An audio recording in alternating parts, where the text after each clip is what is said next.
नमस्कार, आप देख रहे हैं श्रेष्ठ भारत और मैं हूं आपके साथ गुलविश। बिहार की सीवान लोकसभा सीट से पूर्व सांसद मोहम्मद शहाबुद्दीन की पत्नी हिना शहाब का चुनाव प्रचार काफी चर्चा में है। एक और जहां हिना शहाब के निर्दलीय ताल ठोककर जहां इस सीट के चुनावी समीकरण को रोमांचक बना दिया है, वहीं दूसरी ओर हिना शहाब ने अपने चुनाव प्रचार में भगवा रंग को शामिल कर आरजेडी और जेडीयू के वोटों में सेंध लगा दी है। गैर मुस्लिमों को लुभाने के लिए हिना कोई कसर नहीं छोड़ रही हैं। बाहुबली शहाबुद्दीन की पत्नी हिना अचानक कभी राम दरबार में पहुंच जाती हैं तो कभी कन्या पूजन के कार्यक्रम में शामिल होती नजर आती हैं। यहाँ तक कि हिना शहाब ने भगवान राम की शोभा यात्रा में भी हिस्सा लेकर बिहार की दूसरी राजनीतिक पार्टियों के माथे पर चिंता की लकीरें बढ़ा दी हैं, जिसके बाद सीवान के राजनीतिक गलियारों में चर्चा का बाजार काफी गर्म हो गया है कि शायद इस बार सीवान की सियासत में कुछ अलग होने वाला है। हालांकि हिना कई बार कहती हैं कि वे किसी दल से नहीं हैं, वे भगवा, हरा, पीला, गुलाबी सभी रंगों के साथ हैं। लेकिन हिना कुछ भी कहे, उनका भगवा प्रेम साफ साफ नजर आ रहा है। हिना शहाब अपने समर्थकों के साथ सीवान के गांव-गांव में प्रचार कर रही हैं और उनके साथ भगवा कपड़े या भगवा पगड़ी लगाए समर्थक भी बड़ी संख्या में दिखते हैं।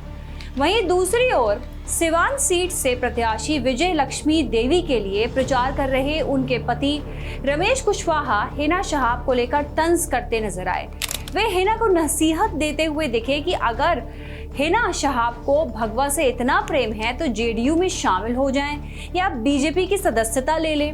उधर सीवान में हिना शहाब और विजयलक्ष्मी देवी की मौजूदगी में आरजेडी के अवध बिहारी चौधरी अपने लिए बड़ा मौका देख रहे हैं। अवध बिहारी चौधरी यहाँ युवाओं को नौकरी, महिलाओं को आर्थिक मदद और महंगाई से छुटकारा दिलाने जैसे मुद्दों को उठाते नजर आते हैं। साथ ही हिना के पति बाहुबली शहाबुद्दीन पर आरोप लगाते हुए दिखे कि सीवान की जनता उस पुराने दौर में लौटना नहीं चाहती है जहां डर था और आम जनता बाहुबली शहाबुद्दीन के खौफ के सामने मुंह खोलने से डरती थी। दरअसल शहाबुद्दीन का बिहार की राजनीति में काफी प्रभाव था और खासकर मुसलमानों पर उनकी काफी पकड़ भी थी। तब सीवान के और आसपास के जिलों समेत पूरे बिहार में मुसलमान एकजुट होकर शहाबुद्दीन के नाम पर राजद को वोट करते थे, क्योंकि एक वक्त था जब उनके पति मोहम्मद शहाबुद्दीन आरजेडी के मुखिया लालू प्रसाद के काफी करीबी माने जाते थे। साल 1990 में निर्दलीय विधायक के तौर पर राजनीतिक पारी की शुरुआत करने वाले मोहम्मद शहाबुद्दीन 1992 से 2004 तक सीवान से सांसद भी रहे।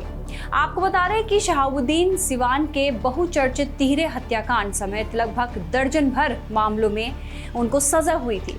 लेकिन मई 2021 में शहाबुद्दीन की मौत के बाद आरजेडी और शहाबुद्दीन के परिवार के बीच दूरी बढ़ती हुई नजर आई। तिहाड़ जेल में सजा काट रहे मोहम्मद शहाबुद्दीन की मौत के बाद जब उन्हें दिल्ली में दफनाया गया तो लालू परिवार से कोई भी जनाजे तक में शामिल नहीं हुआ। हालांकि बाद में आरजेडी नेता तेजस्वी यादव अक्टूबर 2021 में शहाबुद्दीन के बेटे की शादी में शामिल होने गए, जिसके बाद दोनों के संबंधों में नरमी आई। जिसके बाद शहाबुद्दीन की पत्नी हिना ने 3 बार 2009, 2014 और 2019 में आरजेडी के टिकट पर चुनाव लड़ा था, लेकिन उन्हें कामयाबी नहीं मिल सकी थी। पिछले चुनाव में उन्हें 3 लाख से ज्यादा वोट मिले थे और उनका वोट शेयर 33.66% था। लेकिन अब हिना निर्दलीय ही सीवान से चुनावी मैदान में है और हिना के चुनावी दंगल में कूदने से सबसे ज्यादा परेशानी आरजेडी की ही बड़ी है। आरजेडी के तनाव सीधी वजह से ये है कि सीवान क्षेत्र में मुस्लिम आबादी काफी है। इसमें 3 लाख मुस्लिम, 2.5 लाख यादव, 1,25,000 कुशवाहा और करीब 80,000 सहनी मतदाता हैं। इसके अलावा करीब 4 लाख ऊंची जाति और 2.5 लाख अत्यंत पिछड़े वर्ग के वोटर्स हैं। जब शहाबुद्दीन राजनीति में अपने चरम पर थे तब उनका प्रभाव हर जाति समूह के उच्च वर्ग के बीच दिखाई देता था और इसी को लेकर अपने चुनावी प्रचार में हिना शहाब दावा करती नजर आती कि सीवान की जनता ने मोहम्मद शहाबुद्दीन के दौर में विकास देखा था और उसके बाद इलाके में विकास का कोई काम नहीं हुआ है। इसलिए जनता हिना को चुनकर अपना सुनहरा दौर वापस ला सकती है।